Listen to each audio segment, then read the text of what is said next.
Bonjour à tous et à toutes, ici Hertz en Provence pour le débat des listes candidates au conseil d'administration de Sciences Po Aix. Je suis en présence de Nathan Souiri pour Solidarité étudiante ainsi que de Com Guilherme pour la Science List. Donc à travers ce débat, nous allons aujourd'hui aller plus en profondeur dans les propositions des deux listes ici présentes. Donc, je le rappelle, le conseil d'administration a en son sein 9 étudiants qui représentent donc les intérêts des étudiants de Sciences Po Aix, dont 3 sont élus pour le collège 1, qui représente donc les premières et deuxième années. Et c'est à ce collège que se présentent Solidarité étudiante et la Science List. Donc, pour le déroulé du débat, chaque liste aura d'abord 1 minute pour se présenter d'une façon générale et synthétique. Ensuite, ils auront chacun 2 questions à poser à la liste opposée, sur lesquelles il y aura un temps d'échange. Et pour finir, ils concluront par un mot de la fin d'une vingtaine de secondes pour tenter de convaincre les électeurs. Donc le tirage au sort a été effectué. C'est Solidarité étudiante qui commence. Donc Nathan, à toi, tu as 1 minute pour présenter ta liste. Bonjour Théophane, bonjour Com. Donc je m'appelle Nathan Souiri et je suis là pour représenter la liste Solidarité étudiante. Alors on est une liste soutenue par le syndicat Solidaire, la section de l'UEP, et on est une liste mixte, c'est-à-dire qu'en sein il y a des syndiqués et des non-syndiqués. On mettra en avant notre crédibilité, parce qu'on a déjà été présent au conseil d'administration, on a des anciens qui sont avec nous, qui ont déjà participé au conseil, et donc on a une certaine expérience qu'on peut faire valoir. Je dirais également qu'on a une charge de travail avec les différents membres de la section qui seront toujours impliqués pour le travail, la grosse charge de travail que demande un conseil d'administration et les dossiers.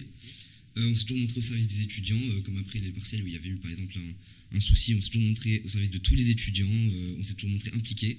Et ensuite, voilà, on a une connaissance globale des enjeux de Sciences Po, puisqu'on a une liste commune avec les 4A, on a une connaissance globale sur les sujets qui nous concernent tous, comme les masters par exemple, qui concernent les 2 collèges. Et enfin, je dirais qu'on a un programme commun qu'on construit, dont on a déjà les grandes orientations et qu'on va construire avec tous les étudiants.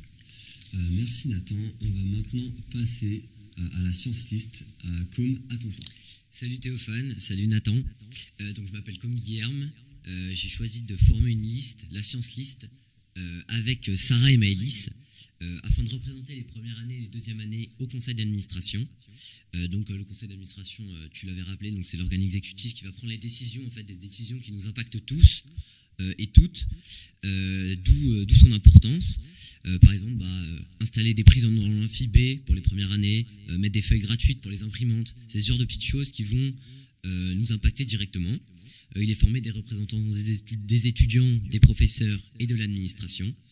Nous nous présentons pour les élections du 3 et 4 octobre avec une liste apolitique dans une logique transpartisane, c'est-à-dire que nous voulons œuvrer pour le bien-être de tous les étudiants de Sciences Po sans être freinés par des contraintes, des intérêts personnels ou des convictions politiques. Notre programme, donc, que je développerai tout à l'heure, se veut pratico-pratique avec des mesures concrètes et non pas idéologiques.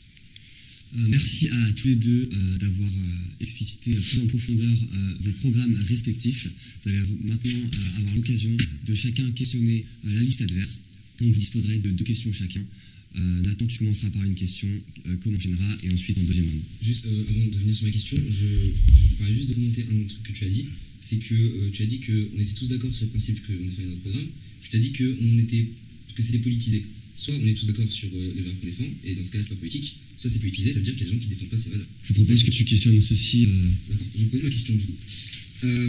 Alors, vous avez des projets qui sont ambitieux, donc par exemple Ciao Mego, mais déjà, ça, il y a une borne déjà dans l'entrée. Ils ne sont pas recyclés, c'est ça. Mais et dans le World Café, il n'y a pas de fumeur, c'est interdit de fumer. Donc déjà, je pense que vous pouvez et ensuite, vous proposez des solutions pratiques. C'est une très bonne chose, mais il y a quand même un manque de fond, je trouve, dans votre programme, parce que en fait, il y a quand même des orientations de fond du programme pédagogique de Sciences Po sur, par exemple, la suppression de cours de sciences sociales, il y a des choses comme ça. Il y a l'accompagnement des masters dès la deuxième année, il y a les questions de précarité étudiante. D'ailleurs, je l'ai oublié dans la présentation pour une question de temps, mais on va également demander à ce que les frais d'inscription soient payables en 3 fois. Voilà. Et donc, vous avez des projets, ou même d'ailleurs, pour les Manitou Sport, pour le budget, on ne sait pas où vous allez trouver l'argent, mais bref. Mais donc, en fait, j'ai une question, du coup, ma question, je vais la résumer, pardon. Où est le fond de votre programme? Quelle mesure de fond? Parce qu'un CA, ça dure 1 an. Un CA, ça dure 1 an. Vous avez proposé des projets qui sont très bons et qui vont certainement être pris en compte. Mais après, vous allez faire quoi? Dans le fond, vous allez faire quoi ce programme parce que ça dure 1 an, un conseil, c'est long. Je te remercie pour ta question. Le fond, c'est justement ces projets que j'ai commencé à développer. C'est des idées qu'on va amener devant le CA pour essayer de les faire passer, pour essayer de les mettre en place, améliorer la vie de tout le monde. C'est des projets qui vont venir en cours d'année au fur et à mesure de ce que les gens vont venir nous demander, nous réclamer. Et c'est justement en restant ouvert pour faire avancer les choses. C'est ça le fond de notre projet. Parce que finalement, au lieu de grands tests politiques, l'objectif vraiment pour nous, en tant que représentants des étudiants, c'est dans tous les domaines de faire avancer les choses pour que la vie des étudiants soit simplifiée, améliorée. Donc vous n'avez pas de programme.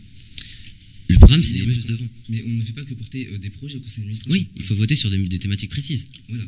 Il faut venir avec aussi des idées il faut proposer des solutions alternatives. On ne vous pose pas juste des questions et vous répondez. Il faut venir par exemple sur la question des augmentations des frais d'inscription. Par exemple, il a fallu venir avec une solution alternative qui était l'échelonnage. Et j'espère que vous avez des solutions, du coup, vous avez pensé au projet de fond, par exemple sur la suppression des sciences sociales, sur l'accompagnement des masters. J'espère que vous avez pensé à des solutions. Bah oui, dès que la question va être posée, il y aura à voter sur tel ou tel truc, sur telle ou telle thématique. C'est là le travail en fait des représentants du CA, de se renseigner, de monter un projet et de proposer des solutions qui correspondent à la vision que l'on a de l'IEP, c'est-à-dire un IEP qui est favorable pour tous ces étudiants et qui œuvre à leur bien-être. Donc pour l'instant, à part les fameuses imprimantes et de Xiaomi Go, vous n'avez pas de programme. Ah si, il y a les autres mesures. Tu peux citer? Simplifier les procédures administratives, les imprimantes, les prises en amphi et toutes ces choses. Donc 3 mesures. Je propose que maintenant, comme ce soit à toi d'interroger Nathan, et ensuite vous aurez une deuxième question chacun. Comment peux-tu démontrer, s'il te plaît, Nathan, que vous allez représenter tous les étudiants de première année et de deuxième année de l'IEP et porter des projets qui soient favorables à l'ensemble de cette promotion, alors que vous êtes soutenu et c'est marqué sur votre track par le syndicat, un syndicat qui regroupe des personnes ayant une certaine vision, des certaines convictions politiques et qui ne sont pas partagées par tout le monde. Est-ce que ça n'entache pas en fait votre habilité à répondre à l'intérêt général finalement? Merci de ta question, comme. Je pense que tu es assez mal renseigné sur ce qu'a pu faire le syndicat, puisque par exemple, je citais, au semestre dernier, il y a eu des problèmes après les partiels, où il y a eu des notes qui ne convenaient pas à certains étudiants et ils se posaient des questions. Peu importe leur bord idéologique, peu importe ce qu'ils pensaient, on a aidé avec une grande implication tous les étudiants. Et ça, je parle de la section solidaire. Donc non, pas forcément. On ne défend pas les étudiants en fonction de leurs intérêts, en fonction de leur avis politique. Et ensuite, est-ce que nos idées feraient qu'on ne pourrait pas défendre tous les étudiants? C'est ça que tu dis? Non, parce que du coup, je dis que les thématiques, c'est quand même des thématiques qui sont partagées et qui ont à être portées par tout le monde, mais en portant l'accent et en étant soutenu par le syndicat, ça fait un peu clivant et il y a peut-être des personnes qui se sentiraient moins représentées par une liste qui est positionnée. Dans un syndicat étudiant comme dans un syndicat en entreprise, le statut de tous ces syndicats, c'est de défendre pas ceux qui sont syndiqués, pas ceux qui sont avec nos idées, mais de défendre tous les étudiants. En fait, un syndicat n'est politisé que dans la mesure où il va s'opposer à la direction d'une entreprise ou la direction d'une administration, comme à Sciences Po, quand ce sera utile. Mais il y a jamais, aucun syndicat n'a jamais fait de clivage en fonction des avis politiques des gens dans l'entreprise ou dans l'école. Le syndicat a dans ses statuts de défendre tous les étudiants, et c'est juste qu'il est politisé que dans la mesure où il dit que des fois il faut aller à l'encontre de l'administration quand je serai utile. C'est la seule politisation d'un syndicat. Et merci pour la pub pour votre acte, il est très bon. Donc si cette question est aboutie, on va pouvoir passer au deuxième round des questions. Donc Nathan, encore une fois, tu peux questionner la science liste. D'accord. Merci Théophane. Alors moi j'ai une autre question qui va être un peu plus une question de forme, mais qui est en lien avec ma première question sur vos mesures, sur les feuilles d'imprimante et sur les partenariats, etc. Vous avez quel gage de sérieux à fournir aux étudiants quand, par exemple, c'est toi qui viens ici, alors que tu n'es pas tête de liste, et que c'est Maëlys qui est tête de liste, et que c'est toi qui viens, que Maëlys, du coup, ne souhaite pas venir ici, quand le logo de votre liste est celui de Sciences Po auquel vous avez rajouté votre nom, et quand vous portez un nom qui évoque plus une liste de BDE qu'une liste étudiante. Parce que par exemple, je prends les noms des autres listes, il y a l'Union Libre étudiante en 4e année, Solidarité étudiante, 4 Avenir, on voit l'idée d'un projet, etc. Et là, on voit plutôt, moi, quand je vois votre liste, j'ai l'impression plutôt de voir une liste qui est candidate au BDE. Donc j'ai une question. Quel gage de sérieux vous avez à fournir et en plus parce que vous êtes tous les 3 en première année et que vous venez d'arriver et vous connaissez l'établissement que depuis 3 semaines. Alors quel gage de sérieux et d'implication et de connaissance de l'établissement vous pouvez fournir alors que vous êtes tous les 3 en première année et que vous venez d'arriver? Déjà pour la question de Maëlys, donc oui, c'est moi qui ai demandé à venir. C'est pas du tout par désistement qu'elle n'est pas venue. Ça n'entache en rien son sérieux et la volonté que je peux te garantir, et que ça c'est aussi pour mon cas et celui de Sarah, d'œuvrer et de bosser si on est élu au CA. Ça c'est sûr. Du moment qu'on a un vote, on est forcé, et qu'on s'est présenté, on est forcé. Enfin, que ce soit de la déontologie ou de l'honnêteté, on est forcé de se battre pour et de finalement. Pas forcément, il y a des étudiants qui viennent pour ces éléments au conseil d'administration et qui. Et ça sera pas notre cas. D'accord. Déjà, ça c'est sûr. Pour les 1A, c'est vrai ça. Nous sommes en première année, comme tu peux le dire, on peut se demander que font ces petits nouveaux qui arrivent. Je dirais plutôt que vous parlez tout le temps du passé, du bilan que vous avez fait, mais en fait, les mandats sont d'1 an, donc justement, ça serait pour apporter une vision un peu neuve et peut-être des idées neuves qui font que on puisse faire avancer les choses. Et pour le sérieux, comme je l'ai dit, on travaillera avec toute la rigueur qui est nécessaire au conseil d'administration, en montant des projets les plus étoffés possibles pour que l'administration se doive de prendre en compte l'investissement que l'on a fourni. Voilà. D'accord. Merci pour ta réponse, Tom. Une question comme à toi de poser. Oui, je voudrais rappeler aussi que je suis tout à fait d'accord pour les idées neuves. C'est pour ça qu'on a également Achille Bérard qui est en première année dans notre liste, parce que je pense que c'est pas une question d'ancien bilan, mais il faut également apporter quelque chose de nouveau. Okay. Et quelque chose de nouveau ne doit pas pour autant, je pense, devenir des gens qui peut-être n'ont pas l'expérience ou la connaissance globale des enjeux de Sciences Po et qui, au bout de 3 semaines, proposent un programme. Merci Nathan. Mais Achille est dernier de liste, les élections sont à la proportionnelle, ce qui fait qu'il ne sera en grande probabilité pas élu. Donc c'est sûr qu'il sera élu. On va passer à la dernière question, si vous ne voyez pas d'inconvénient. C'est la comme je l'ai dit, vous parlez beaucoup des choses que vous avez faites, l'espace Vera Philippe Seguin, mais quel projet concrètement, comment vous comptez les mettre en œuvre, parce que vous parlez mettre en place une bourse, mais comment, par exemple pour les étudiants des Drom-Tom, dans le fond c'est bon, c'est bien, mais comment, quels sont ces projets en fait qui sont un peu théoriques, un peu vagues, comment comptez-vous les mettre en œuvre?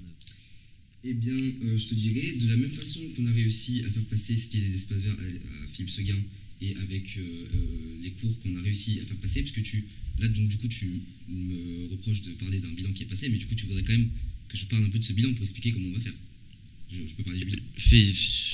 Et comme on a fait avec évidemment le soutien de Mauvais Genre qu'on a fait pour faire passer les formations obligatoires au VSS, etc.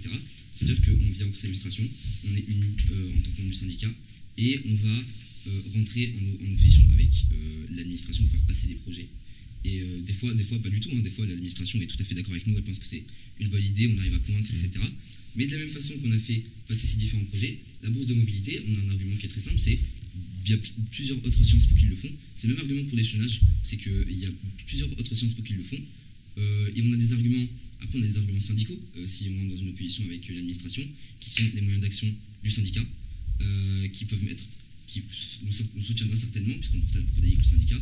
Et si ce syndicat nous soutient, on a également les moyens d'action du syndicat pour faire venir ces projets qui ne sont pas du tout vagues. Je trouve ça très concret, une bourse de mobilité, et je trouve ça très concret, l'échelonnage et le paiement 3 fois des frais d'inscription. Ça ne me semble pas être une ligne idéologique très vague avec des principes, avec les principes qui nous guident. C'est vraiment quelque chose pour moi de très concret, ouais, des solutions précises. C'est vrai, mais juste quand tu parles d'entrer en opposition avec le conseil d'administration, est-ce que à force justement d'être représenté au conseil d'administration, les listes affiliées à Solidaire ne sont pas, finalement perdent un peu en crédibilité face à l'administration à force de rentrer d'essayer de porter les projets assez âprement. Est-ce que finalement ils vous écoutent un peu moins du coup? Eh ben, pas du tout, puisque comme je le disais, et j'espère que monsieur le directeur verra cette émission, cette vidéo, puis il pourra confirmer mes propos, mais quand il était venu nous voir au forum des associations, il nous avait dit par exemple qu'il avait été content de travailler avec notre prédécesseur Arthur Baucher pour mettre en place des projets et que on n'était pas du tout discrédité, au contraire on était ceux qui fournissaient le plus de travail, qui étaient sur tous les dossiers. Je sais pas si tu vois ce que c'est une CFIP. La CFIP, c'est les commissions qui entre les conseils d'administration où on va travailler, c'est des séances de travail. On y était à toutes, on était là à toutes les réunions et on a toujours défendu nos principes. Et donc non, on ne perd pas en crédibilité puisqu'on n'est pas dans une opposition forcenée, quoi qu'il en coûte, avec l'administration. On est dans l'opposition que quand on a besoin d'être dans l'opposition. Sinon, on est tout à fait en accord avec l'administration, on est les premiers à dire quand l'administration fait quelque chose de bien, qu'ils ont fait quelque chose de bien et à travailler avec eux main dans la main. Donc non, je pense qu'on n'a pas perdu en crédibilité, notre bilan le prouve, notre engagement le prouve et les propos du directeur le prouvent. Merci Nathan pour cette réponse. Merci à tous les deux. Je pense que vous avez éclairé vos propos à chacun. Donc on arrive à la fin de ce débat. Vous allez chacun disposer de 20 secondes. Donc si vous voulez conclure par une phrase qui s'adresserait bien sûr aux électeurs, c'est à vous. Donc Nathan, tu peux commencer. Donc voilà, on a, sans parler effectivement du bilan qui est dans le passé, qui est là pour nous donner une crédibilité, on a un projet futur porté par les principes qui sont les nôtres et on n'hésitera pas à porter les principes, les intérêts des étudiants comme on l'a déjà fait. Et donc pour le choix du sérieux, du travail et des convictions, votez Solidarité étudiante aux élections du 3 et 4 octobre. Merci Nathan. Et comme c'est donc à ton tour pour la science liste. Alors si vous avez envie d'avoir des représentants qui sont proches de vous, qui vont tout faire, se battre pour améliorer la vie, notre vie au sein de cette IEP, et votez la Science List le mardi et le mercredi prochain. Merci à tous les deux. Merci Nathan, merci Com d'être venu défendre et présenter vos projets. Merci à vous d'avoir regardé cette vidéo. Nous espérons qu'elle aura éclairé plus d'un sur les choix à venir aux élections. Donc nous le rappelons mardi et mercredi prochain. Donc merci d'avoir regardé cette vidéo. Merci Théophane, merci Com et merci Antoine. Ouais, merci à tous.